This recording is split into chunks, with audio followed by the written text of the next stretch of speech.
First of all, I'd like to thank everybody for joining us here on the webinar today. My name is Duane Schulthess. I'm the Commercial Director of Science Business. And as you can see, we are going to be joined today by a very august group of people to discuss issues related to big data and, for a healthier society, sort of the public health aspects of big data. And I'm joined today by Amelia Andersdotter, member of the European Parliament, Richard Bergström, the chairman of the European Federation of Pharmaceutical Industries and Associations, who I understand has been delayed, so hopefully we'll be getting Richard on later. Dan Pelino, the general manager of IBM. Professor Robert Souhami from the UK Academy of Medical Sciences, their foreign secretary. And Peter Van Manen, the managing director of McLaren Electronics. And I'd also like to say a big thank you to several of our sponsors who are out there, IBM, McLaren, EFPIA, and the Wellcome Trust. Without their support, this program would not have been possible. Thank you very much for that. So just a little bit of housekeeping for you folks who are out there on the webinar. Because there are quite a few of you who've registered, we've had 150 registrations today. It would be very difficult for us to open up all the microphones. So just so you know, there are tools here that you can use. If you're listening via voice over internet protocol, or basically the Skype settings, and you're having trouble, you do have the option to call in and use the telephone. And you'll see on the box here on the right, there's a setting to do so, and you will be given your own audio pin, so you can have your own controls for the webinar if VoIP is not working for you. As well, we can't open this up for questions, and we will take questions later, but we can't do it via the microphones. So as you see under the audio pin, there is a little question box, and we'll happily accept questions as we go forward through the webinar, and we'll endeavor to answer as many of those as we possibly can. So again, thank you very much for your attention and understanding of this.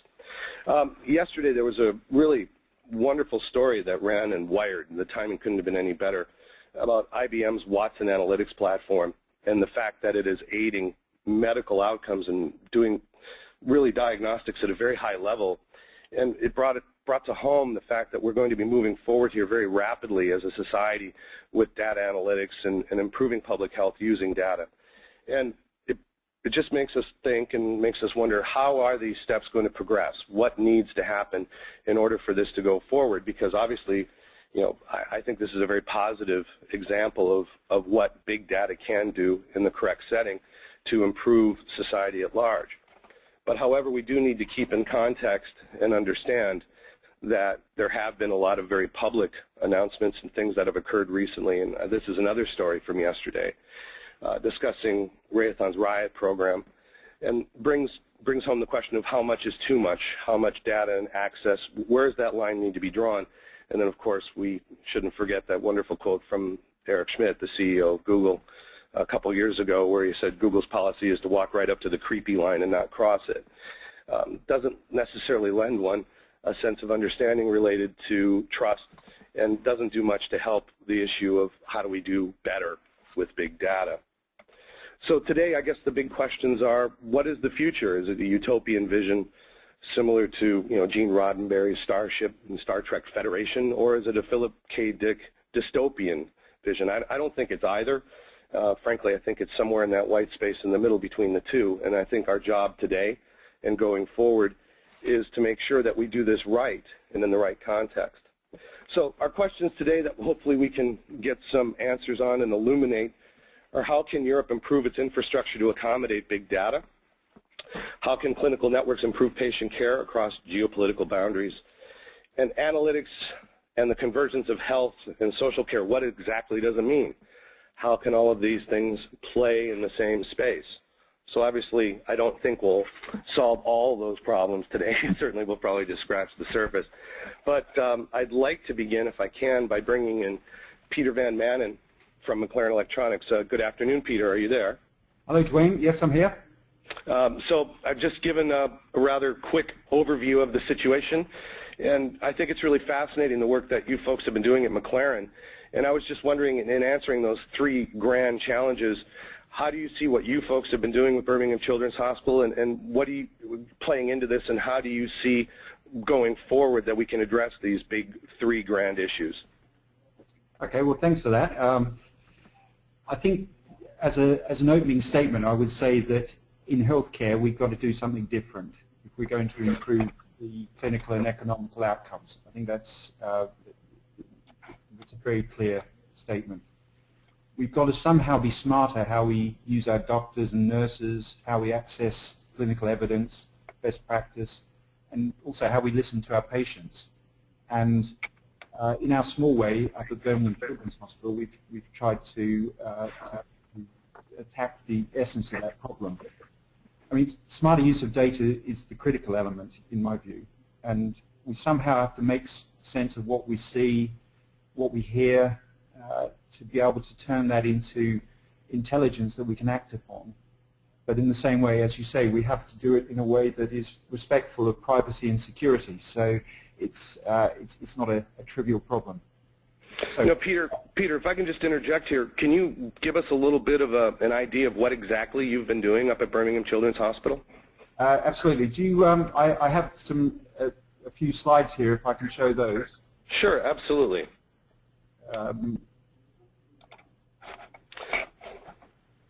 There you go, Peter.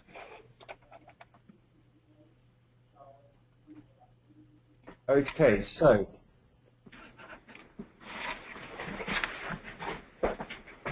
the slide's up there, Duane. Yes, we got it just fine, Peter. Thank you. Cool. Okay, so Birmingham Children's Hospital in the UK. It's got about 30,000 kids in a year. McLaren Electronics is a company that makes control and data systems primarily for motorsport, so for Formula One and NASCAR. Now, what we've done at Birmingham Children's Hospital is we put in a system to be able to look at the data that was coming from the bedside. Now, the reason we wanted to do this is we want to react quickly and decisively to deterioration as medical conditions start to change, to be able to act quickly. The reason for doing that is clear, because you get fewer life-threatening events and shorter hospital stays. So how we hope to do that was to take technology and best practice from Formula One, which is a high-impact industry in Europe, to be able to access the data from the children and to be able to look at the patterns and the way things change.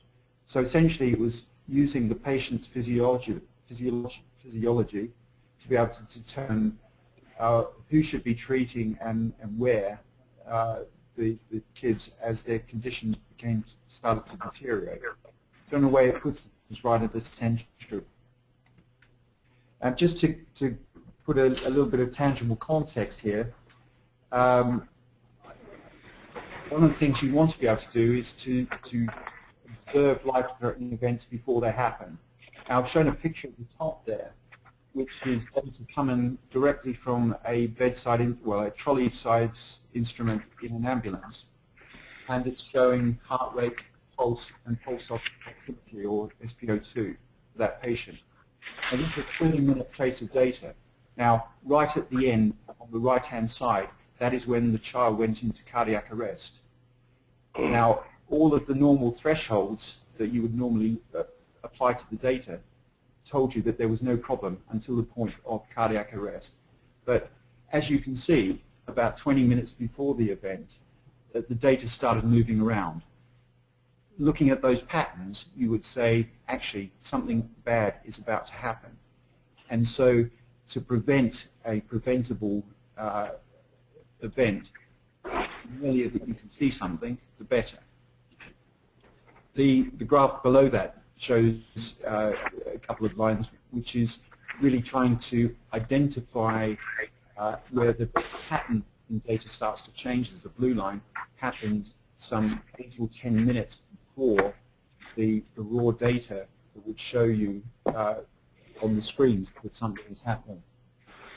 So the essence is taking a platform, a data platform that allows you to access the data, and then creating a way to look at the patterns in that information so that you can just see deterioration before it happens, and something which is specific to the individual patient. So in that respect, we were looking at developing both the information coming from the patient and the context, so what is normal for that patient, what is abnormal, so that we could determine when deterioration first started to happen. And in healthcare, which is very much the same as our core business in motor racing, the sooner you can see a problem arising, the quicker you can act. And the quicker you can act, the better outcome you're likely to have. And that can reduce distress, it can prevent preventable deaths, and give you a better morbidity afterwards, so the outcome in the long game is also better. So in looking at the data more closely, we were able to adapt to the patient, anticipate when there were changes in the condition, and in that way react quicker.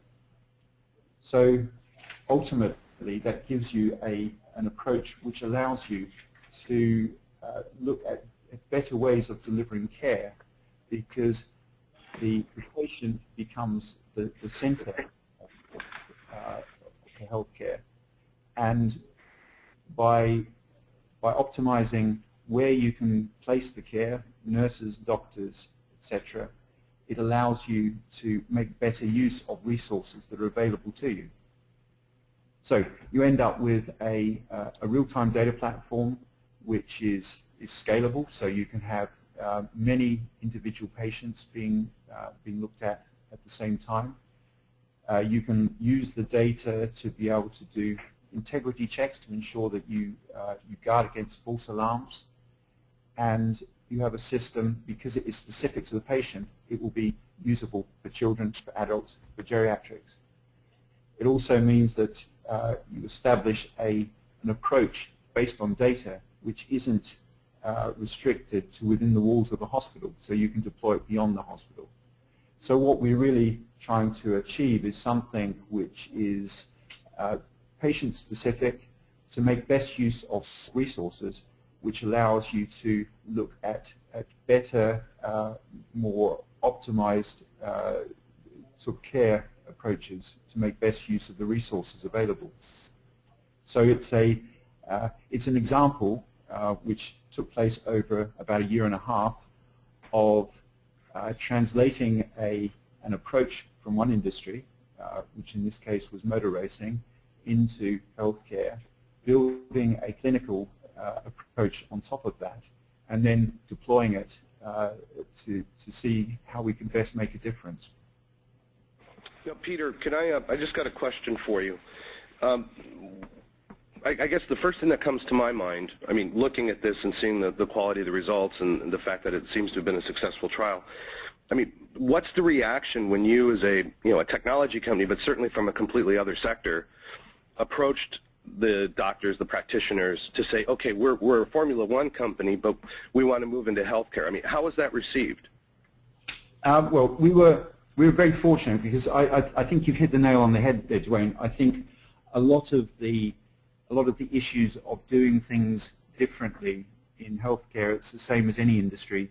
The cultural issues are always the more difficult than the technical.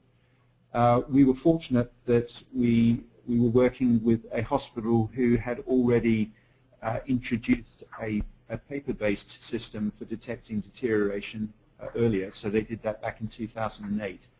And so they'd already sort of set the ground rules, if you like, for approaching how the hospital operates in a different way. So they were receptive to change. We were also starting off in the intensive care unit within the hospital, because we wanted access to where the sickest children were being treated. And there is anyway perhaps a greater reception to the use of data in intensive care, because it is every day for them. But there's no doubt that a lot of the ground rule, or the background work in creating a culture that was receptive to doing something differently was done for us.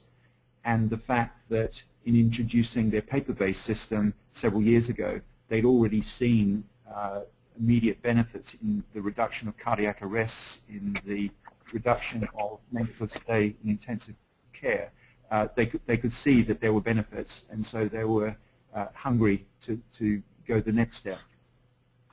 That's fascinating. I've got a very good question here from a Claudio Pigliari. Thank you for the question, Claudia. It's saying, how did you map the equivalencies between Formula One and intensive care units? How did you actually make the baselines work, I guess, between the different organizations? How was that process put in place? Well, let me say, we met up with the people from Birmingham Children's Hospital by chance, which is often the way that these technology transfers happen. It was in discussing the similarities in what we do in racing and what they had to achieve in pediatric care that got our brains thinking, really, because we're dealing with racing cars that are evolving every weekend, and we have to somehow deal with keeping them healthy and making them better, which is exactly what the doctors' challenges had with the sick children in the pediatric hospital. In terms of transferring the technology, it was actually pretty straightforward. We have taken the data platform directly from what we use in Formula One every 2 weeks, and together with the clinicians and analysts at Birmingham Children's Hospital, we have created quite a light application which sits on top of that, which does the job of teasing out the patterns in the data and detecting deterioration. So it is very much a translation from our part of something that is working and works every couple of weeks of the year, and sort of almost reskinning it to make it suitable for the healthcare application. Mm-hmm. No, what I'd like to do now is bring in Nicola Perrin and Beth Thompson from the Wellcome Trust. Ladies, are you there? Yes, we are. Thank you. So we've been talking to Peter Van Manen from McLaren. Obviously, you've been listening. The Wellcome Trust, you're the second largest funder of medical research in the world. I mean, how do you, first off, view a technology such as this? And secondly, how do you see companies that are traditionally not included in healthcare moving into the healthcare space? Is this something that you're seeing at Wellcome, and is this generally something you're receptive to? Absolutely. I mean, I think the technology that we've just heard about is enormously exciting, transferring a technology from one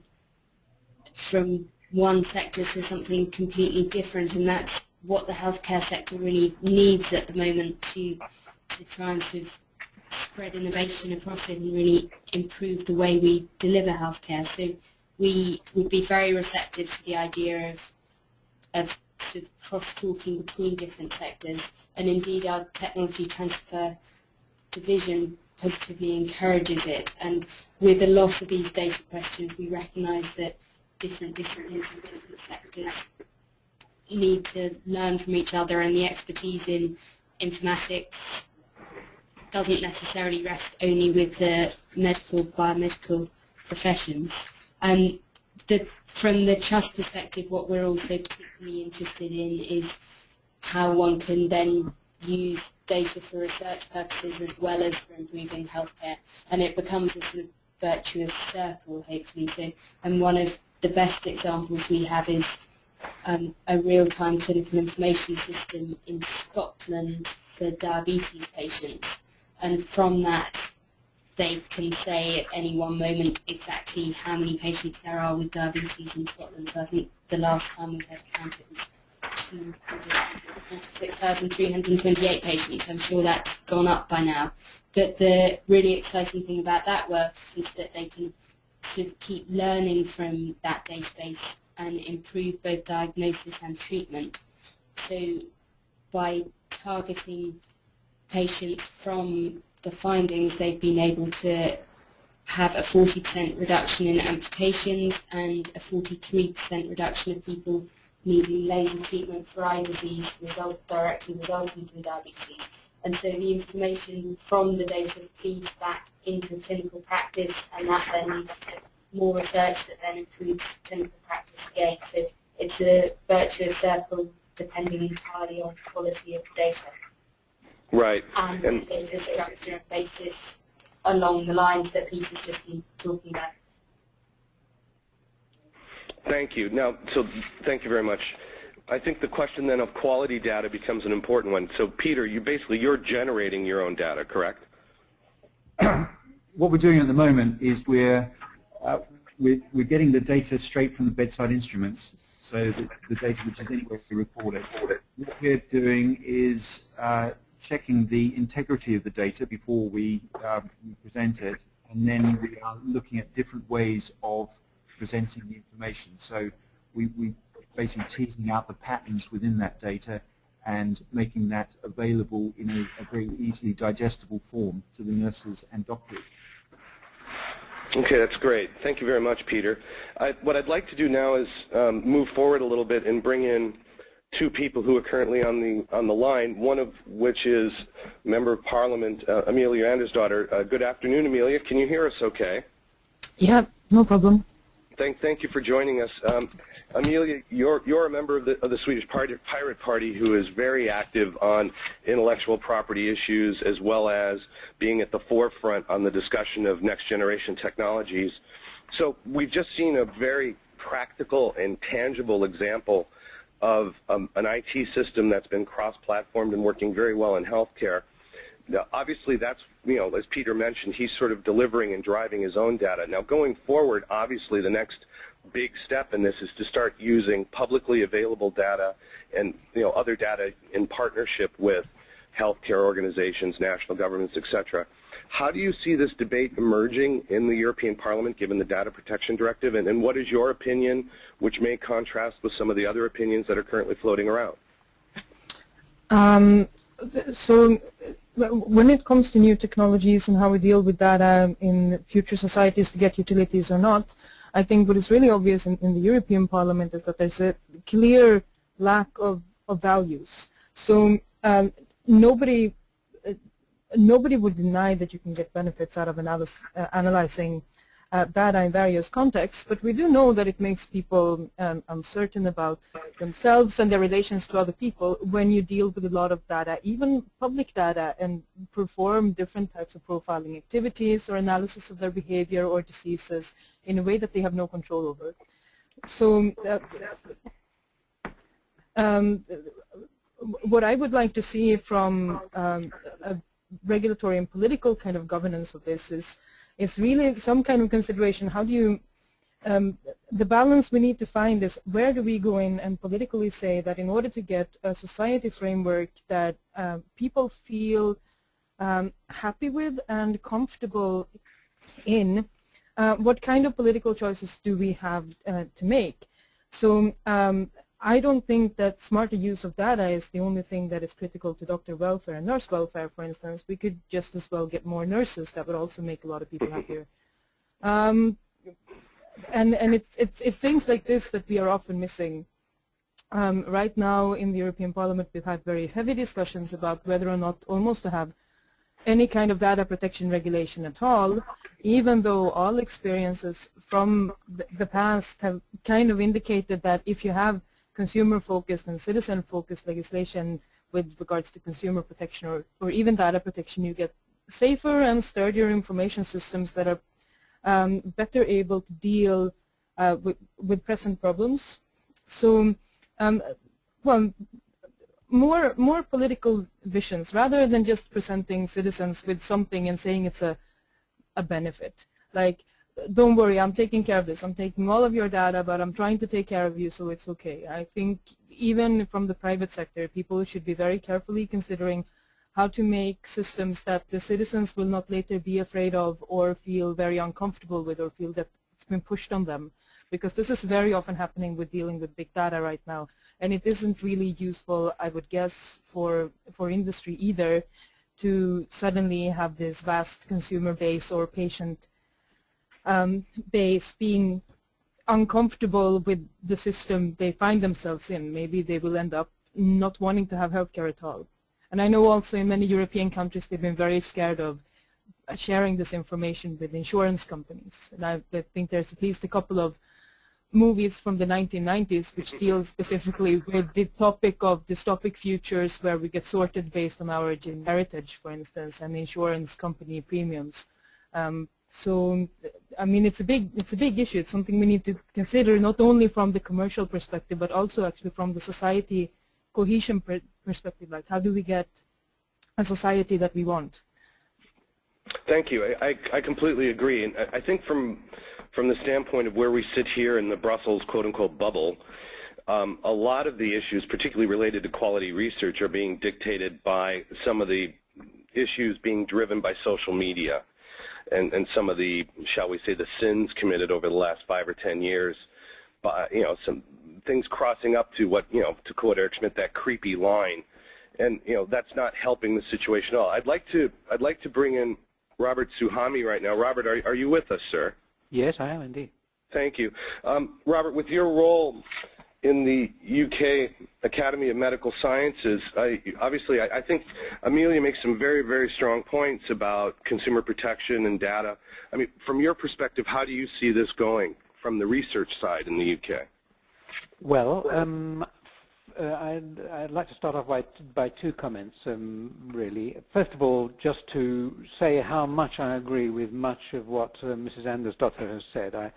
When we were setting up in the Academy the working party on the use of patient data for research, we spent much time talking in the UK, this is, to the patient groups, particularly disease-specific patient groups. And the point that Mrs. Andersdotter has just made, it was made to us over and over again, namely that it isn't that people feel instinctively antagonistic towards the use of data for medical research, it's just that they really have got to understand the relationship between benefit and possible harm.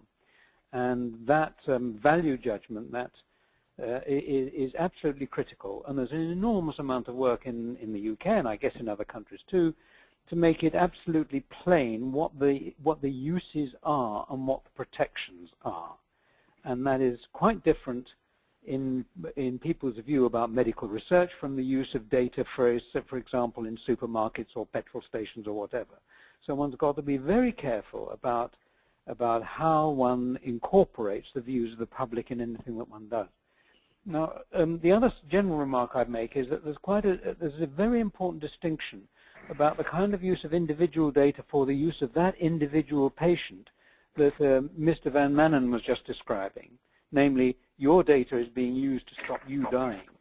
And the kind of data which was discussed from the Scottish Diabetes Registry, where the Scottish nation is collecting all the data on every single diabetic for the use of in the aim of making sure that the diabetes is managed as best as possible. And the idea that you have a 40% reduction in amputation over a course of just a few years is an astonishing outcome. Imagine that, 40% reduction in amputation. So the benefits are enormous, and of course, once one knows that, it's a relatively straightforward matter to get the public to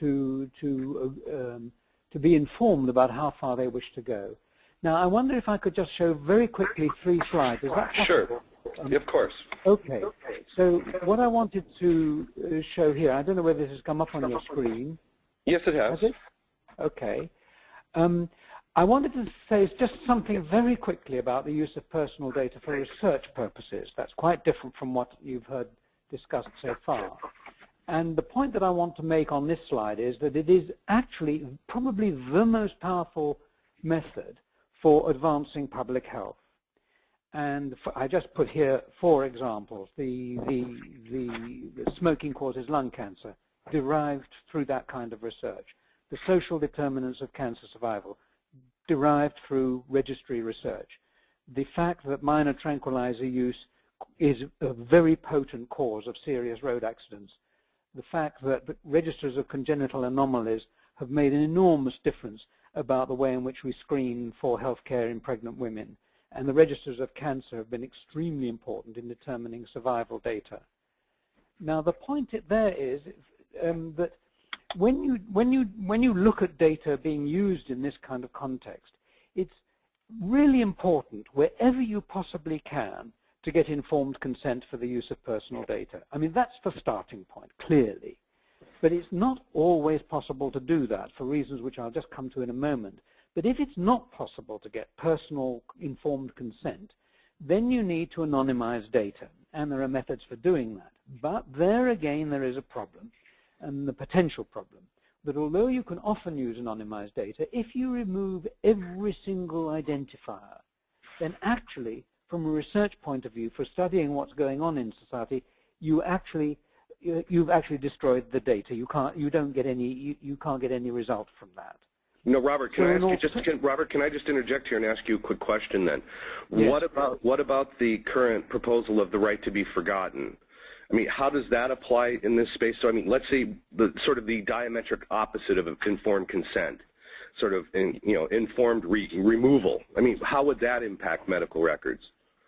Well, it can. I don't know about medical records, but I'm talking about research here, actually, yeah. Duane. So there are serious issues about being forgotten that need to be considered carefully. Of course, one understands the reason why people want their data to be forgotten.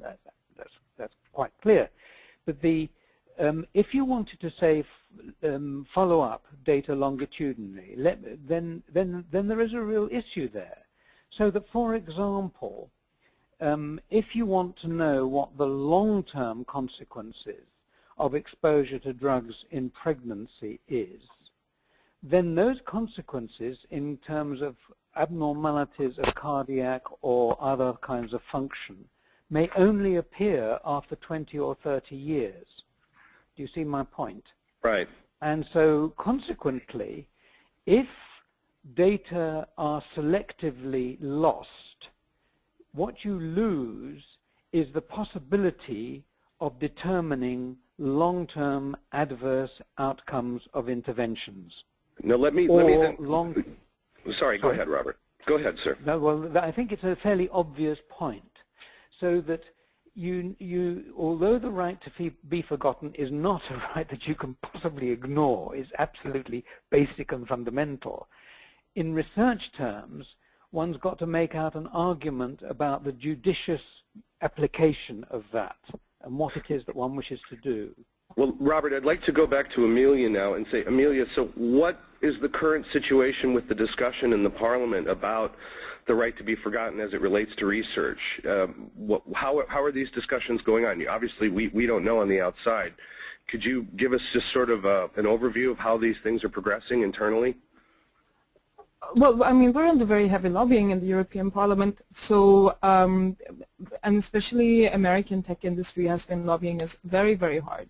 So right now, we're not really talking about problematic aspects of details. We're talking about whether or not the European Union would want to have a data protection regulation at all.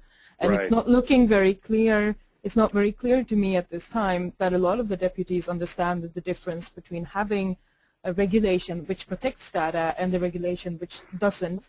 Because we've heard now that collecting all of the data on all of the diabetics in Scotland can reduce the rate of amputation by 40%. But if you are a new diabetic, you're somebody who just found out you're 14, you got type 1 diabetes, it was an accident, you don't know what's happening, and then suddenly everyone projects all of these stereotypes on you because of previous profiling, this is a real concern to people. Also, if you find out that you have type 2 diabetes when you're 60 and suddenly you will be expected to conform with all of these behavioral patterns that your gut is pushing on you, that would be a real concern with people. And it's not that reduction of amputation rates, large quantities, of course people appreciate that, but people also understand that when you make profiles, when you predict people's behavior based on the behavior of other people or people from a similar society group, it makes people uncomfortable. Similarly with medical databases, what we've seen and noticed in Sweden, where we have a national kind of DNA register for research, is that it gets handed over to the police. So actually now we have government access to and law enforcement access to a register that we were always told was going to be used only for long-term clinical research on some diseases. So and we need to have that also. I think researchers that want to deal with big data cannot only sit and talk about all of the benefits that they think that they will get or not, because clearly they must also be noticing that law enforcement gets access, that there is concern with people, and need to also be able to relate to that in some other way than saying that, oh, but as long as we inform everyone, then everything will be fine. Because I really don't think so. I think sometimes we need to also not make these big collections of data and not make maybe the research and the predictions. Robert, I mean, please. Yes, Robert, I wonder if I comment on that. The idea that a data set is handed over to the police when it's been collected for medical purposes is absolutely and utterly unacceptable. Well, you can't stop that. Unacceptable. And I can say that in 60 years of patient data research in the UK, not only has that never happened, but there has never been a single complaint about the use of data for medical research in 60 years of such personal data research in the UK. Not one. And I wonder if I could just continue with what I wanted to say, actually, Duane, because absolutely, I think this is, I've talked about anonymization, and these are technical issues, but they're very important to understand these, and that what we can achieve with anonymization. I've talked about, then the next thing is this question of pseudonymization, where you actually have the data, but someone else completely independently has got the key to it. That is also a very useful and acceptable way of making sure the data is never accessed, even by the researchers, except when an independent code is actually used. But, and this is a key but, there are some issues in medicine which are of vital importance, where identified data needs to be located. And I want to just give you examples of that, 2 or 3 quick examples. One is that when the data sets are extremely large and you want to find something out at low risk, it's quite impossible to do this by getting informed consent from everybody. So that in the UK, for example, we've learned from a study of over 150,000 children who either live near power lines or don't live near power lines, that there is a slight risk of increased risk of childhood leukemia if you live near power lines. Now, those are important data. We also have learned, for example, that if you have had a termination of pregnancy, the risk of breast cancer, which was always stated to be higher and therefore stopped women having termination if they wanted it, was actually, that was false information based on the fact that the data was not properly collected. It was collected in a biased form. So on my last slide, which is the last thing I want to say, is that legislation concerning data protection, which we must have, we couldn't possibly deal without a Data Protection Act. That's absolutely essential. But it must be made with informed understanding of the methods of medical research into public health if we're going to avoid needless harm. And one of the last things I want to say is that the sections of society that are most likely to be disadvantaged by the inappropriate use of data are likely to be the most impoverished and disadvantaged sectors of the community. So my point is not to dispute at all the way in which data must be properly regulated, properly organized, and the importance, as Mrs. Andersdotter was saying before, of carrying the public with you. It's not to dispute that at all, just simply that you have to be careful in any legislation that you introduce not to throw out the baby with the bathwater, not to impede things which are obviously and clearly in the public good. Thank you, Robert. Now, Amelia, just hearing what Robert's saying and listening to you, I think you're both making exceptionally good points. Do you think there's going to be room to find a happy medium from both sides of the aisle? Do you think is there opportunity here to come together and try and find something that will work, maybe a medical research exemption or some higher level of authentication or security for medical data? I mean, again, your example in Sweden for the genetic information going to the police is really quite frightening, admittedly. Well, it's difficult for us to guarantee the security of data that is stored in information systems. We know that information systems and that leak.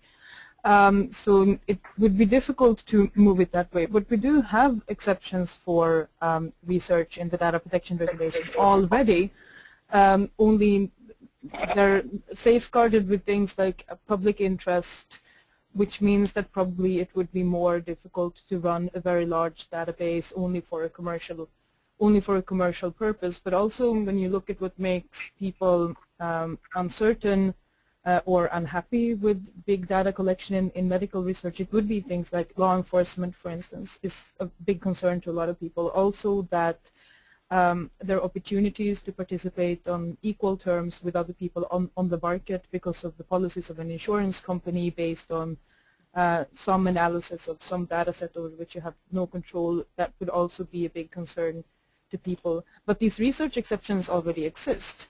They're normally like somewhere in the Article 80 range or so. There's plenty of 83. So Article 83. But you know, we have loads of specific exceptions there for some instances in society where we consider beneficial use. And then, like, if I were a medical researcher, I would kind of take care that I fit maybe into that exception rather than going into these big principled things, which really are there because the Commission made a lot of research into what, and also the European Parliament has made a lot of studies in the last 3 years where we discuss the impact of big data on consumers and how consumers feel unhappy, how citizens can feel unsafe or violated by this data collection, and how SMEs will also want to have some kind of stricter data protection regulation in order to feel comfortable that they can deal with customer databases, all right? And so I mean, it's a heavily researched area also how to make data protection law, and I think the proposal from the Commission wasn't really too bad, including the right to be forgotten.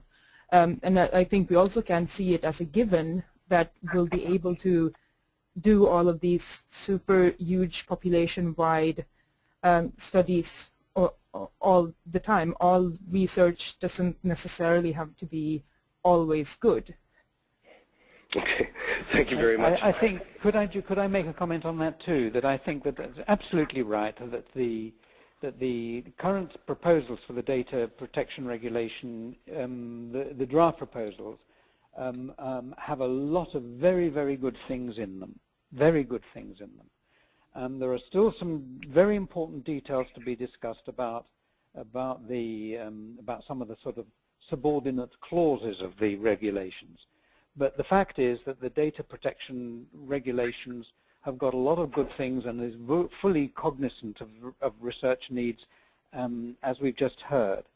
I do think, though, that one's got to be very careful that the details are such that it is quite clear what can be excused and what can't be excused. And yeah, medical research is a different thing from, say, the collection of DNA databases which are going to be handed over to the police. But it was put up actually as a research database in the end of the 1970s at approximately the same time that we stopped doing eugenics research in Sweden. So we put up instead this big DNA database which was going to help us trace how diseases can pass down through the bloodlines. It had very good ambitions, and it really was only handed over to the police maybe 20 years later. So you also have a very strong aspect in databases of mission creep, which I think researchers that want long-term benefits of big databases also need to kind of consider, like, if I set up this database with a long-term goal now, will this long-term goal actually remain intact for the amount of future that I will want it to be? And further with research, I mean, so I like in general research, and of course I think that researchers should be able to use data as a principle, but I come back to this, like vivisection was also a research, for instance, and sometimes maybe we need to consider whether or not creating the perfect system for some type of research in our regulatory framework, whether or not that's actually desirable. We could also be able to express society values and say that if we wanted to achieve the goal of this particular type of research, we would have to do it in some other way than removing from citizens and people the ability to have control over their identities and data. I mean, it sounds a bit hard maybe, but it's the way I see it. No, I think, Amelia, obviously that this is the issue that we're all struggling with, and we wish you well in the EACHR committee moving this through. And Robert, I'd like to again thank you for your time, both of you. Yeah, I think obviously I don't think we're going to solve all the world's problems today regarding big data, but I think these are not small issues, and I appreciate your time very much, MEP Andersdotter, as well. I'd like to just move on with our final presenter today. This is Dan Pelino, the General Manager of IBM. Dan, thank you. He's actually here in the room with me. He's been sitting quite quietly. Thank you, Dan, for being here. Good afternoon. Hello, everyone, and thank you, Duane, for hosting this event.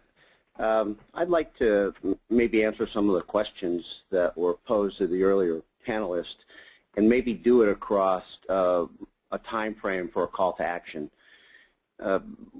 When you think about compute technology and where we are, we're really entering a third generation of technology. The first generation was around tabulating, and we know that from literally calculators and counting things.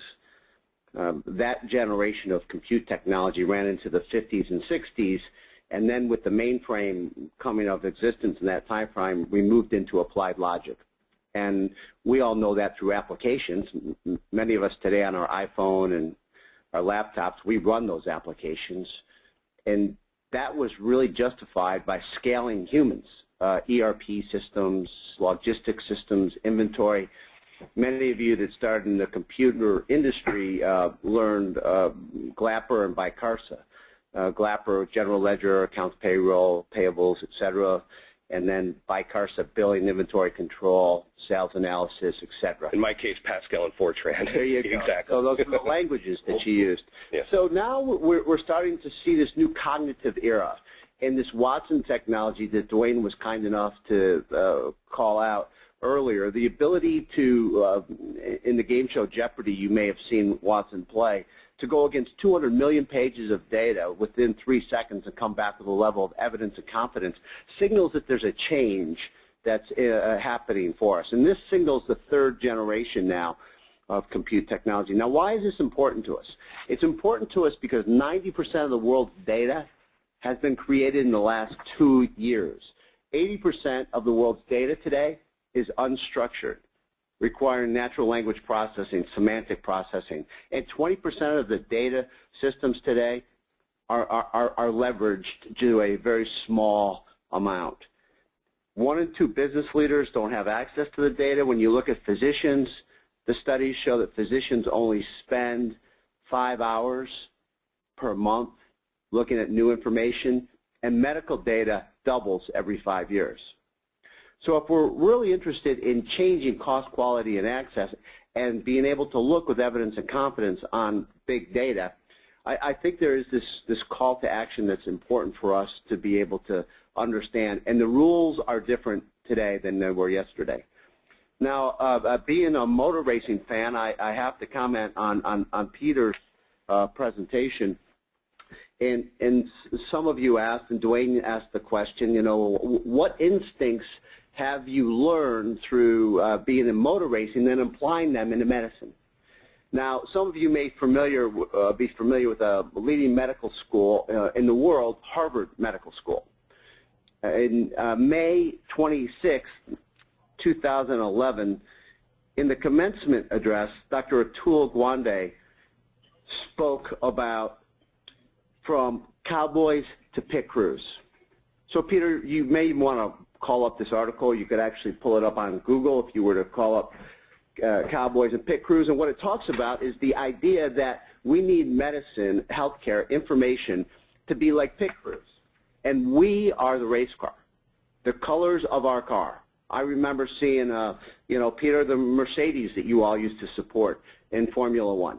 You know, the gray and the black and that silver racing down. And then in the pit crew, do you know what color every one of those individuals wore? Gray, silver, and the Mercedes black. That's what we're looking for in healthcare. We're looking for our physicians, we're looking for our specialists, we're looking for the images, we're looking for that data to be available. And then someone, that voice in our ear, just like a race car driver, someone is saying, Duane, come in. We need something. We need to be able to talk to you about you're not feeling well. There's something coming up on your right, on your left. You need to check. And then be able to come in and within seconds be able to go back out. The analogy to racing. That's why, Peter, I think you have a wonderful analogy here. And if you go look at the commencement address of May 26, 2011, delivered by Dr. Atul Gawande, you'll see an article that I would encourage all of you to look at about the continuum of care and using data to be able to improve outcomes around health care. So as we look at big data, we believe that there is certainly this opportunity to look at different workflow and process. Now with that, there are other challenges that we talked about, data privacy that have to be important. But when we get past that, the examples of 40% reduction in amputations, we've seen this with the Watson technology around cancer research, specifically blood cancers, other areas that we've been able to apply that technology. Literally taking at MD Anderson in a specific leukemia, a very specific blood type, what took 3 years to get to a positive outcome, with the most advanced diagnosis and evidence and confidence, we can get it to 10 months. Cancer diagnosis from first to second opinion change 50% of the time. We studied this with Memorial Sloan Kettering. What we found is when we retrospectively looked back to cases and we took a look at the current information that we populated in Watson-based technology and the most advanced analytics, we took those diagnoses that had a 50% correct into 90. And let me ask you something, Dan. How much of this do you think is going to change for the better with, for lack of a better term, objectives-based, outcomes-based medicine? Medicine that is based more on delivering rather than just providing services but actually getting results. Do you see this changing? Is there a paradigm shift going on? There's certainly a paradigm shift. There's a wonderful book that was written by Ian Morris in the late 1996, 1997 called The Second Curve. We are moving towards the second curve. We are moving off of volume into quality metrics. Those quality metrics now are going to have to stand the test of time in the sense that the reimbursement models will go towards quality. Individuals going to the internet. The most recent surveys show that we as individuals, we as citizens, go to the internet 71% of the time for first diagnosis. We are self-diagnosing ourselves. That same population indicated they went to the physician 50% of the time. So consequently, we as individuals are looking for those kind of quality metrics to be able to determine where we may even go for coverage and we go for care. So definitely, whether you think that this is an incentive-driven system around quality or just we as individuals are looking for evidence and confidence to decide where we want to go for care or where we want our loved ones to go for care, the landscape of care is changing off of advanced analytics. Now wouldn't, and this is just sort of intellectually looking at the problem, if you look at Europe where you have large single country providers, one would think that scale and interoperability would be easier at the European level, yet all of these implementations have been going on in the U.S. Why do you think that is? Well, I guess what are the main barriers? Well, I wouldn't say they're all going in the U.S. With UCB and epilepsy, we're doing the same thing. Okay. So in pharma. And when you study where the European Union would like to take a direction around healthcare, the barriers that have been identified are around lack of awareness and confidence in e-health solutions, lack of interoperability, limited large-scale evidence of cost-effectiveness, lack of legal clarity for health and well-being applications, inadequate legal frameworks, high startup costs, regional differences. Many of these are solvable today. Yeah. Many of these are solvable. So this is not necessarily a U.S.-centric. It's just that in the world of healthcare, 70% of the spend happens to be in North America around the U.S. It's overspent. So the most inefficient countries are going quickly. And on top of that, you look at some of these most advanced technologies around analytics, they will go to emerging countries like Africa, and they will leapfrog all the inefficiencies that we've seen before. So the call to action is great here, whether you use it as a competitive nature to be able to have citizen-based services and be able to have a quality of life, whether you think about it off of a reimbursement model because of how you get paid, or whether you truly are saying, I know I can deliver better care if I have access to more information because my variance changes, and I know I can get my patient to a better outcome. The call to action is significant. We're in a new era around cognitive computing, and I think it's on all of us as leaders to say, how do we take advantage of this so that we can change the landscape of care, not just for today, but for the generations that follow. And going forward, what do you see are the next big barriers to getting the next big leap here? And maybe, obviously, from the European perspective, what do you think needs to happen for these things start to actually to occur? We're actually seeing in pockets within regions in Europe leadership come forward to do things differently. As a matter of fact, some of the most efficient healthcare systems are actually in Europe. Denmark, for instance, is often voted #1. And if those of you that know the Denmark system, they started with 155 hospital systems. I think they're down inside 50. Some say it's 25. I haven't kept count. But nonetheless, they went from 155 down to a significant number of hospital systems. They have 75% primary care, 25% specialty care. They have gotten in front of healthcare costs by paying attention to population health and being able to focus on the continuum of care around primary care. It's not to say that specialists aren't important, but to give you a counter to that, the United States is absolutely the inverse. Right. 75% specialty care, 25%, and the United States is ranked 37th out of the World Health Organization. So you can see these models, and Europe has in fact led in different areas. I think Europe's challenge is very much the conversation we just had. How can we get past these data privacy issues? How can we get past some of the storming issues that are challenging us from having this become the norm? I've got a few questions here from the audience, and I'd like to remind everyone that in the last 5 minutes that we've got together, that there is a chat function in your tool, and you can easily send us questions. We'd love to have them. And I'm going to leave this one out for everyone. I'm just going to have the question here. This is from a Claudio Pagliari again. Claudio was asked, the challenge of citizen engagement for informing a robust social contract has not been adequately tackled on the European level. And Amelia, I'm going to send this one to you if you wouldn't mind answering. What suggestions do you have for informing public understanding to policymaking? What are you trying to do to engage people to understand what needs to happen here to have both a robust social contract and, you know, better health care, frankly, better public health? I get to answer that immediately? If you can okay. Take a stab at any part, Amelia, if you like. Okay. So the way I try to engage my public or like my constituencies, of course, talking to them about these things.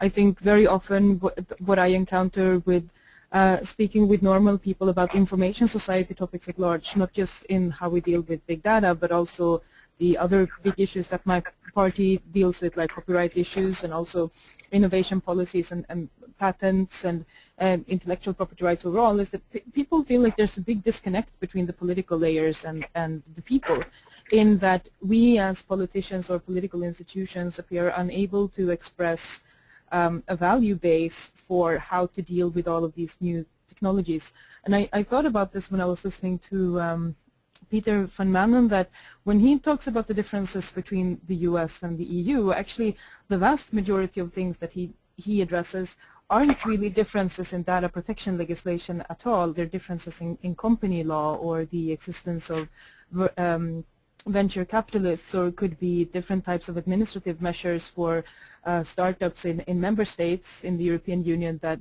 are very disparate. So, and they would not be best addressed by removing a strong value base from the data protection regulation, even though it is within the context of removing a value base from data protection legislation that the comment is made. And I think that this is probably a much bigger problem for at least European Union policy, that whenever we talk about these things where we feel that the United States is doing something better, even though the solution would normally be in some kind of other legal framework, we always talk about it as if it's the often lack of value-based kind of value-based legislation that normally in the United States one would avoid, and that we in Europe have not avoided much in the last century, that this is what is getting the focus.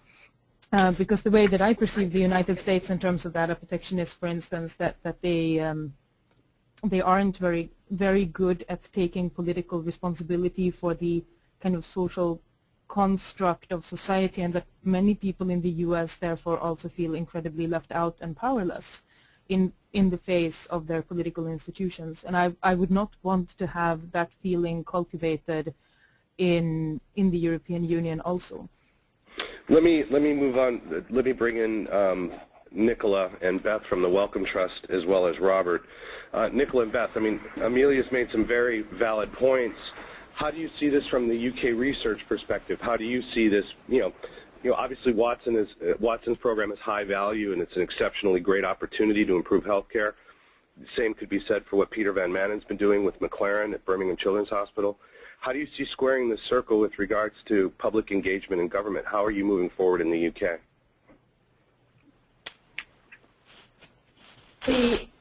There have been a lot of studies looking at how public reactions to the use of health information, particularly for research. And generally, the public are supportive of it. Patients with diseases particularly supportive, but overall, a number of surveys are coming back pretty consistently with a sort of 70 to 80% of people being keen on their health information being used to help medical research. But I think it goes back to the discussions we were having earlier about being very clear about both the benefits and the risks and what the safeguards are that are in place.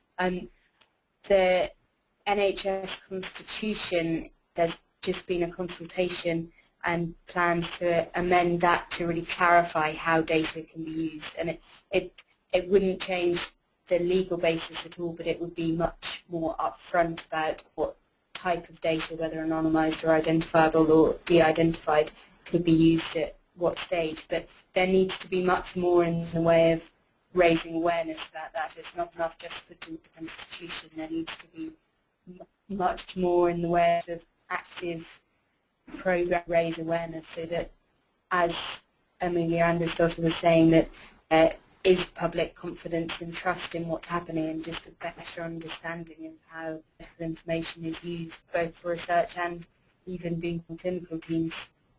Well, that's very good information. Thank you very much.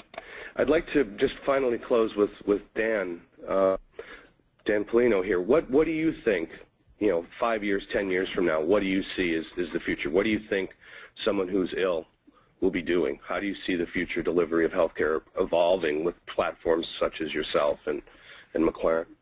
Well, first of all, I've enjoyed hearing all the list, and thank everyone for participating, and you, Duane, for hosting. So thank you. Thank you for making it possible. Second, your question.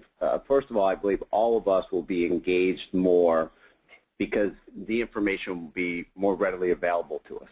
So with that will become choice. And with choice, we will start to decide where we'd like to go for our care. I also believe that healthcare will come and meet the patient or the consumer. We will see in drugstores, and we will see in areas that people congregate, healthcare centers will emerge closer to where people live. And they'll also be less expensive because they will not have all the equipment that's associated. And then hospital to home. We'll see a tremendous explosion of treating people where they want to be treated. We all know that the statistics show that out of 7 people that are admitted into a hospital, unfortunately there's an infection of some sort that they pick up that's hospital-oriented. We also know that the error rates are significant as well. And so none of us are happy with what any of the metrics currently show for the healthcare systems. So I believe, first of all, that patients, individuals, the consumer, will have a much stronger voice in the future. The second is I believe that you will start to see incentive systems, including private insurance, private care, which is on a significant rise in Europe, continue to grow. Because people will want choice, they'll want to go into the systems that they want, and they'll be willing to pay for it because they're already finding that it's not giving what they'd like to have happen. And finally, I think there will be leaders that will emerge, like people on this phone and others that can hear our voice, that will say enough is enough, we need to go forward and be able to build out better care models that deliver on the promise of better outcomes, that deliver on access, to deliver on the right kind of cost, and actually help healthcare meet the individual, the consumer, the patient, right place, right time, right care model. And with that, I think we can change care for generations. We can change the landscape of care. So I'm optimistic We've seen significant changes over the last couple of years, and from where I am globally looking at healthcare and life sciences and governments and my responsibility, I see that there's tremendous work that's going on every day in these kind of events. The power to convene, the power to collaborate, the power to cross boundaries like we are here become ever so important in this discussion, in this debate, and I thank you again for including us. Thank you very much, Dan. I'd also like to thank our other sponsors. Obviously, without them, this would not have been possible today. Obviously, IBM, McLaren Electronic Systems, a division of McLaren Formula One, European Federation of Pharmaceutical Industries and Associations. Again, we're very sorry Richard Bergström was unable to attend. He was stuck in Spain. I mean, I guess if you're going to be stuck, Spain's a good place to be stuck, you know. But anyway, Richard, sorry you weren't here. And then, of course, Nicola Perrin and Beth Thompson from the Wellcome Trust, as well as Robert Souhami. Thank you very, very much for your presentation. We will be putting this webinar online, as well as some of the other presentations and this PowerPoint. They will be available for download probably tomorrow, and we will send out a thank you note to everyone with that link. I'd like to thank everyone for your time on this webinar and for your questions. It's been very enjoyable, and we look forward to seeing you in April when we will have a large launch of our research project looking at the various touch points in the value chain in collaboration with the European Commission, where we'll be launching that project, and we'll certainly be in touch. So again, on behalf of Science Business, my name is Duane Schulthess, and I'd like to thank you for your participation, and have a good afternoon. Bye-bye.